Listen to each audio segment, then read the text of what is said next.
Hello and welcome to Talk the Walk. I'm Azam Khan. With Sino-US relations having gone through some turbulent moments in recent months over issues ranging from tech to security, the frosty rivalry was thawed with recent high-level visits, including Special Climate Envoy John Kerry and Treasury Secretary Janet Yellen. The White House has also recently confirmed inviting Foreign Minister Wong to Washington, with both sides slowly building toward another potential Biden-Xi meeting. But the rivalry is still playing out across the world, as US officials like Antony Blinken and Lloyd make continuous visits across the Indo-Pacific, drumming up China fears in hopes of containing Beijing's growing economic influence. Meanwhile, China's economic cooperation with the world is even strengthening in Washington's backyard, as Latin American countries like Argentina and Brazil begin to make use of the yuan for transactions. What direction is the crucial relationship between both superpowers currently headed? Joining me today to discuss the topic is an assistant professor in philosophy at the University of Hong Kong. He is also a Rhodes Scholar and an advisory on strategy for Oxford Global Society, Brian Wong. Brian, thank you so much for taking the time. Thanks for having me. So on the one hand, we have the string of visits that I mentioned from senior level officials that should thaw the relations. But on the other, you do get acts that are perceived as provocative from Beijing, like the recent unprecedented military package to Taiwan. So could you tell us briefly where the relationship stands now? Thank you. I think it's important to recognize that as it stands, China and the US stand in a state of mutually interdependent rivalry with often spillovers into tensions, if not indirect confrontations across a multitude of spheres. And the fundamentals in this dynamic have not changed despite the recent sort of relative détente and, you can say attempts at engagement, right? The fundamentals are that the US and China are both incredibly powerful, strong, and also increasingly globally preeminent in the case of China, or over the past 50 years in the case of US, long-standing preeminent states with much heft internationally speaking. So what we're seeing here in terms of the antagonism and rivalry is not unexpected. But concurrently, both sides have come to the recognition and also the realization, in my view, that such tensions could well be dangerous, not just in the sense of leading to potential unbridled escalation and geopolitical tensions manifesting in tragedies such as, indeed, the war we're witnessing right now with the Russian invasion of Ukraine, an independent sovereign state, but also when it comes to the Kindelberger trap, in other words, the failure of a major power in the world today to step up to addressing existential risks like climate change, like the rise of artificial general intelligence with no regulations, and finally biohazards, pandemics, and also food shortages and insecurity around the world. So in short, I think both powers recognize that, right? And they're trying to set guardrails to this, although Beijing is wary of the terminology guardrail. There are two aspects that I want to highlight in particular. The first is that the recent string of visits and conversations have been largely and asymmetrically almost US-led, with American businesses, private investors, businessmen, and also retired officials, namely Kissinger, making the trip to Beijing to reassure China of the respective commitments to having, indeed, an expansion in manufacturing presence, or alternatively stepping up economic engagement and commercial engagement between both sides of the Pacific. And in return, I guess, what Beijing's tried to do really is to say that this model of track 1.5 engagement, in other words, state-led engagement from the Chinese side and private and non-state actors from the American side, that's going to be the modus operandi it envisions the relationship as being sustained through over the coming years. But that does not mean, of course, that interstate conversations do not also matter. And from the American point of view, with an upcoming election that Biden needs to win in order to cling on to the White House, as well as domestic melee, with regards to the recent downgrading of the credit rating very recently of the states. I think the White House administration, especially the more moderate and pragmatic folks there, truly want to set a floor to Sino-American tensions and focus on more domestic items of concern, including the upcoming presidential election. So all of these factors point to an uneasy peace, an uneasy convergence, and a partial defrosting of the relations between the two capitals. From both sides, it's an unprecedented and a new challenge, what China poses to the United States in its challenge, and then what China has to navigate through in the Indo-Pacific. So can you just talk about a little bit about how China can navigate through the different movements and developments that the US has been doing around the Indo-Pacific? Yeah, I think the bottom line to all of this is to recognize that it is infeasible and frankly downright impossible to imagine a world, where either China or the US comes out clearly on top and the other power fades into the background. The next 40 to 50 years in global politics will be characterized by the need of both sides, both China and the US, to navigate a modus vivendi, an ability to live with one another at the very least in peace, and ideally with also common fruition and also constructive collaboration. And with that in mind, then, I think the three priorities that China ought to really grapple with going forward in the next 2 to 3 years.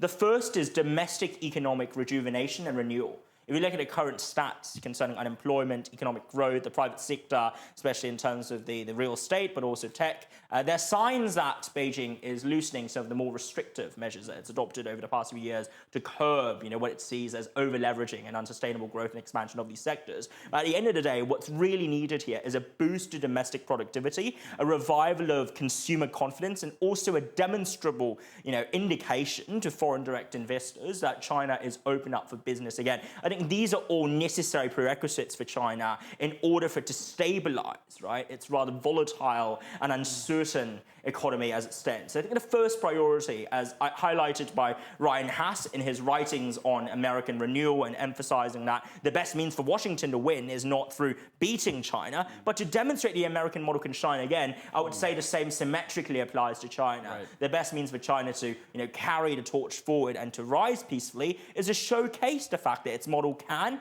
as it did in the past, service its people and work for the public at large. The second pillar, very quickly, is that peace is of paramount importance. Avoiding hot war, geopolitical confrontation escalating in military clashes, as we've seen previously with the Sino-Indian border clash, is very unfortunate, or as many have touted as a possibility, with tensions in South China Seas and Taiwan Straits really looming over the horizons. I think it behooves policymakers and diplomats in Beijing to rise above the fray and to think very cautiously about the best means of safeguarding, China's genuine interests. In other words, growth through stability, stability through peace, as opposed to resorting to disruptive and also potentially self-undermining measures when it comes to responding to what they perceive to be foreign provocations. And that ties me on to the final point about China's growth or rise strategy, which is a question of soft power. I'm a fan of Chinese culture because I see myself as a Chinese citizen, first and foremost, and I'm also ethnic Chinese. But in many ways, there's almost this temptation and tendency these days to dismiss such culturally specific talk as essentialist, if not propagandistic. And I think that's genuinely a shame, because ultimately the Chinese culture or the Chinese cultures are heterogeneous, are plural and diverse. But to me, the best means for China to tell its story well is not to tell exclusively good stories, but to be upfront about the challenges and the barriers, the impediments and obstacles, but also how it has overcome over the past decades, impressively, many of these challenges through precisely the developmental model that could serve, as an exemplar for going forward. But you don't tell good stories by exclusively focusing on the good and brushing over the bad, and also the yet to be improved aspects of things, And in between these challenges that you're mentioning, you have places like Southeast Asia and Europe that are trying to reconcile both sides. Recently, the French minister was in China, clarify between de-risking and decoupling. So he went out of his way to try to clarify it, because from Europe they've had different rhetoric with regards to de-risking and decoupling.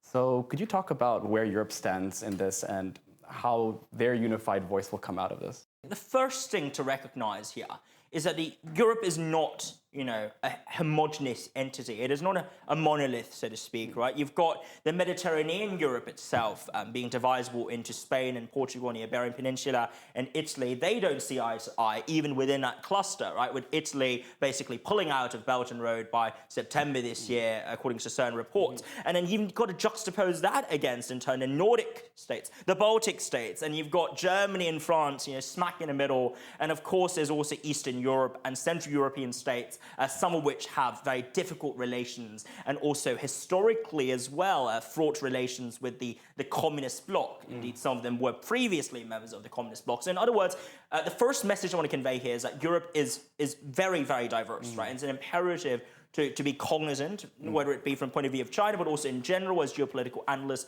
of the divides and disagreements amongst them.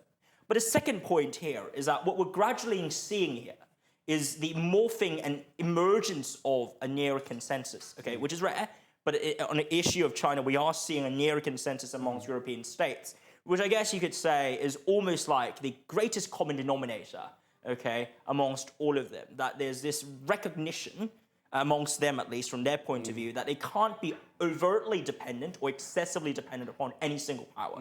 The US, China, Russia, with what's happened recently with the gas pipelines and oil prices. And of course, they can't rely upon the good graces and the fortuitous reciprocation from these powers in order for them to pull through as European states. And in short, the search for strategic autonomy is built off this desire to be, not at behest, okay, and not tethered unsustainably to any single one power. And that allows us to then situate and put into context, as the third point I want to note here, what exactly Macron's been saying all along from the point of view of France, which, mind you, he visited the Pacific Islands recently and he warned of a new imperialism in the region. But that warning, I don't think, is targeted at either China or the US. He's sort of warning the island nations there against both sides. Quite ironic as well, given their imperialistic history. Exactly, and what's going on right now in Niger as well, which is gut-wrenching, so to speak. But the final point here is that Europe wants to be strategically autonomous. And that means, right, that it ought to prioritize, A, maintaining internal solidarity and unity, B, maximizing potential economic gains from trading with partners, including China, but also India, ASEAN, the Gulf Cooperation Council, and the United States, of course, and the UK alongside that. And thirdly and finally, doing all of that whilst also ensuring that European values and principles are not contravened. That's what Brussels has been saying all along. And I think there's a consistent line that's been taken up by more than just the more Sino-skeptic countries within the EU. It's in fact something that's shared by countries across the spectrum on the question of whether or not they themselves, on an individual bilateral basis, see eye to eye with China. So in other words, there's almost like an overarching consensus that's come through, despite the heterogeneity that I flagged just then. Mr. Wong, I'm going to pause you right there while we go for a quick break. Don't go anywhere. We'll be right back with Brian Wong. Stay tuned.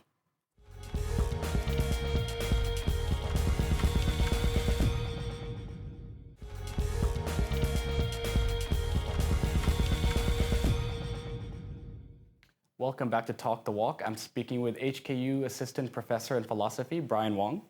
Brian, I know you just recently published a book, The Era of Geopolitics, and there's a lot of fascinating, very comprehensive sections that spans from geopolitics and issues that the world is facing for the 21st century. But I want to specifically talk about the section on Hong Kong, which you talked about that Hong Kong's future needs to shed its parochialism. So could you just expand on that? Absolutely. I'm a Hong Konger. I'm also a Chinese citizen. And the question I often ask myself is what makes Hong Kong unique, not just to Hong Kongers, but also to the entirety of China, its very own nation? And the answer I've tentatively come to, and I must say it's not a definitive answer, but it's one that I'm quite drawn to, is the view that we are the most progressive, cosmopolitan, international, and outward-looking city on Chinese soil. That has been the case, that is the case, and that must remain the case. And yet, as we see it today, as I see it, there are clear challenges that Hong Kong must overcome in order to maintain this unique status. And the first is that it is ill-equipped for engaging with a multipolar world, a world where, no longer is it the case that the US and Europe and the UK dominate exclusively and can claim dominance over the financial, cultural, soft power, and geopolitical and military spheres of the world. Instead, the world we live in today are one where the global south, itself a heterogeneous entity, with many differences and divergences between, say, China and India, and amongst African states, and also between BRIC states, but also across BRIC states, where it's clear that these are countries with different values, interests, and also capabilities from the standard, historically hegemonic forces that we've seen in the world. So I don't think we are, unfortunately, as of yet, ready for the rise of ASEAN states, right? Taking ASEAN for a concrete example. Proficiency and fluency in Indonesian slash Malay, different languages, or the Tagalog or Vietnamese remains incredibly low amongst Hong Kong speakers. There's a lack of reflection and consideration as to how we as a city can service these countries beyond just connecting them with China. But is there more to all of this than just connectivity, right? Because I posit that what we can actually do in Hong Kong is to serve as a hub for professionalized services, complex financialization, integrating startup innovation and technological sectors, bringing them all together, and facilitating cultural exchange, not just between China and the world, but also between Northeast Asia and Southeast Asia in particular. And that, to me, is one aspect where we sorely need to put in more work and also an effort in constructing and articulating a vision. The second dimension, though, is about a reflection upon what Hong Kong ought to be today. Because if we look at the slogans used to describe our city, around 30 years ago, it would be that Hong Kong is a global international city. 20 years ago, we're Asia's world city. 10 years ago, we are China's shining beacon and also jewel of China. And yet now, there's almost like a dissipation of the confidence and of the sense of self-assuredness that previously characterized our developmental trajectory. So I'm going to ask the question, what are we going to be in the 21st century, which many, including, say, Parag Khanna and also Professor Kishore Mahbubani, have termed the Asian century? Where is China and where is Hong Kong going to be within China, rather, in this Asian century? That, to me, is a question that both the public and also private sectors alike in Hong Kong must start thinking more proactively about. And that ties me on to the final point here, that parochialism is not just about the hardware, the infrastructure, and all the facilities and services you see in a city. It's also about the cultural ethos, the sentiments on the ground. And given all the events that have taken to the city over the past few years, it is only understandable that our rather, battered and fundamentally confused state of affairs today has left Hong Kong in a state where perhaps the priority is about rebuilding the economy and also harnessing our strengths and drawing upon our motherland, so on and so forth. But beyond that, I would also say, where is the additional question of what next? What now? And if we truly are so confident of Hong Kong's ethos, of our virtues, then presumably we could afford to take on the mantle of not just connecting China, but also seeking to improve the rest of the country, improve China, right? By drawing upon and fusing together the best of the West, of Southeast Asia, of Central Asia, of the Gulf, and incorporating their best into the discourse and the thinking in China at large. My fear is that because of the parochialism that's been increasingly prevalent, we're not thinking about how Hong Kong can add value to China, and instead the fixation has been upon, and it seems to be predominantly centered around how we can assimilate into China. Integration is important, but assimilation qua adopting all of the characteristics of the other system, despite our being a part of one country, two systems, that to me is what I fear will thwart our ability to serve our own country and serve Hong Kong as at large. Right, and this is John Lee recently just came back from his trip across Southeast Asia. He's been making this year quite a few foreign trips to the Gulf, across the ASEAN states. So I think this aligns with what you're saying about the focus. It's very much needed. I think it's timely. The visits are monumental in signifying that we're taking these regions seriously. Yeah, and Hong Kong trying to find its and trying to not resell itself, but sort of reestablish its purpose and telling other people, other regions about that, especially after what it's gone through recently. That's right. So what you're basically saying is that Hong Kong can serve as a new gateway, whereas in the past the gateway was financial gateway through import-export, things that mainland China does not necessarily need now. If anything, it's exceeded past Hong Kong. Yeah. So is it a soft power sort of gateway now, a storytelling gateway to the world between Chinese mainland and the world? You mentioned as a hub, so it's sort of the petri dish where it sort of takes the lead in sort of soft power creative ways. I think there are 5 to 6 dimensions, right? The first is that in terms of IPOs and also financing, especially when it comes to the Islamic world, it's imperative that we develop a great capacity to serve those who adopt Sharia law and also engage in Islamic financing.